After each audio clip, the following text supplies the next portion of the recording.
All right, today we're going to talk about how an anxious parent is going to struggle with resiliency parenting. If you are a highly anxious person or a highly anxious parent, excuse me, raising your kids to be more resilient is going to be a challenge. So this video is going to talk about being an anxious parent and maybe a few quick tips and pointers to help you kind of get that managed or under control.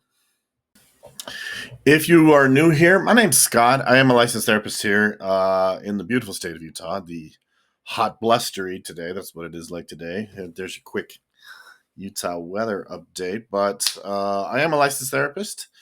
I cover a lot of ground on my channel. And one of those things lately has been more resiliency style parenting. I've noticed that our kids, because I do a lot of work with teenagers, and I've just noticed that they are just doing worse and worse and worse and worse over time. And I have very strong feelings that what we're doing isn't working.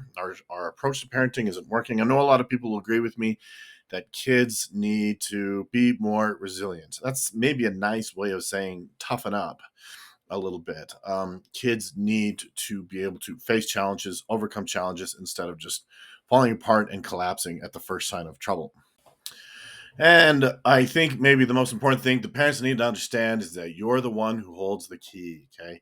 You can't take your kid to a therapist or whatever, but you as a parent, you're the one who holds the key in either helping that kid become more resilient or less resilient or fragile, as I call it. You must understand that you are the major difference maker. And this is the part that might sting a little bit if you have really super fragile kids. And it's probably a reflection to an extent of how you've approached your parenting. I'm not here to criticize. I'm not here to judge. I'm just here to help try to guide some people, some interested people on how to get out of this nightmare. So being a highly anxious parent is going to make it very, very difficult for you to raise resilient kids. Okay. And here's why. Okay. So anxious parents, they tend to project their anxieties out. If they think of it this way, anxiety is going to convince you that something's really, really super bad or something's really super duper dangerous or is big and scary. And when it's not, when it's fine, like when you think about the basic formula of how anxiety goes, it's like step one convinces you that something is really horrible and bad and super duper scary. Step two, you suffer over it, you lose sleep over it, and you worry endlessly about it. Step three, everything's perfectly fine, and rinse and repeat over and over and over again. Fact of the matter is that anxiety lies to us. You have to think of yourself separate from your anxiety. Here's you, here's your anxiety. You're not the same thing. Okay. But if anxiety jumps in and you believe it word for word every single time, even though it usually turns out to be a load of BS and everything's perfectly fine, and you continue to trust your anxiety, you're just going to see it again tomorrow. Okay. There's a process here to separate yourself from your anxiety. It's actually lots of effective skills and tools that a person can engage into that's going to help them be less of an anxious person. And if you are a highly anxious parent, your kids are your kids are going to be afraid of everything. Your kids are going to be afraid of things that in no way, shape, or form can even harm them. Like I talk to these kids, right, and they might say things like, "Oh, I'm afraid that," and these are real. I've heard these. I'm afraid that if I go somewhere with my parents and I'm sitting in the car and other people are looking at me and judging me. Okay, that's not dangerous. That's not going to harm you. Okay. Um, I like to tell this to teenagers too, when they tell me things like that. I'm like, hey, listen, no offense, you're not that important to people. I mean, anxiety is going to convince you, right, that you are super, super important to that person over there, and they're looking at you and judging you and thinking things about you when that's not true. And even if they are, there's something wrong with them, right? My point is that if you are a highly anxious parent and it's just going to affect the way that you parent your kids, and they are going to be fragile. They're not going to see obstacles as things to overcome, because anxiety causes us, even as adults, to break down and play small and be small and live afraid.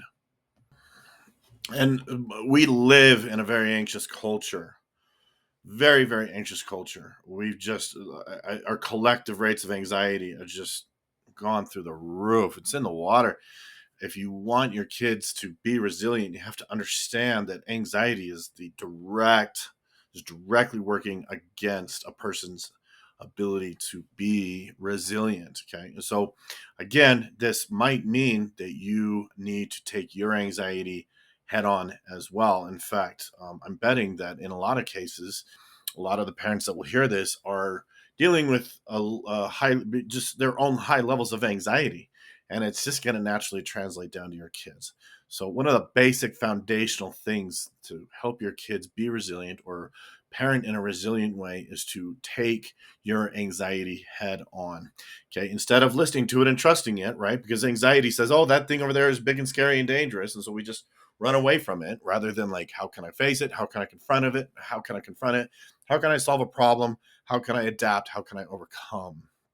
Okay, so part of being beating anxiety, excuse me, is to build a mental framework that supports being resilient. Right? Oh, there's a thing that scares me.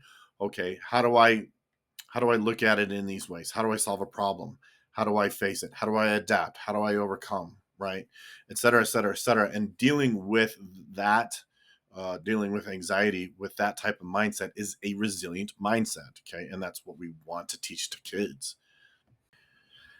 And frankly, you might be surprised at how positive and empowering it is to take ownership of your own anxiety problems. And because in my world, what you would want to do is talk to your kids and say, "Hey, I realize that I'm very, very anxious, and I realize that I'm causing you to be anxious, and it's causing you to be afraid of things that you should not be afraid of. I'm going through the same thing, so I'm working on it, right? And I think it would be good for you to work on it too. But I'm going to allow you to make your own choices. But I'm going to see this process through, right? You take the time to own it, right? Take some responsibility, apologize, whatever you need to do, whatever might help in the moment, okay? And then truly work on it. If you work on it and your kids see that you're working on it, it is much more likely to have a really positive ripple effect for them. It's just going to naturally trickle down. Not to mention, by the way, how good it feels to not be anxious. Um, Full disclosure, I had a full blown anxiety disorder well through my mid 30s, at least late 30s, until I kind of started to like take it head on and tackle it a little bit more.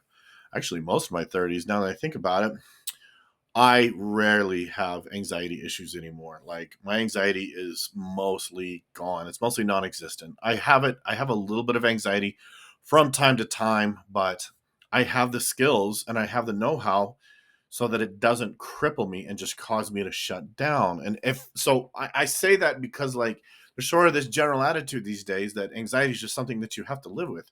That's not true. If I can do it, you can do it. And as a side note, I've helped many clients, whether they're teenagers or whether they're full blown adults, improve their anxiety, decrease their anxiety. I'm able to help people with it partially because I did it myself. And forgive me, everybody out there, but I'm having a hard time not pointing out how useless and how ineffective most therapists have become these days. Therapy used to be helpful and used to be effective. I'm determined to keep it that way, despite cultural norms within the therapy community, which is to not be effective. I've even encountered this. Sorry, I'm not going to go on a rant.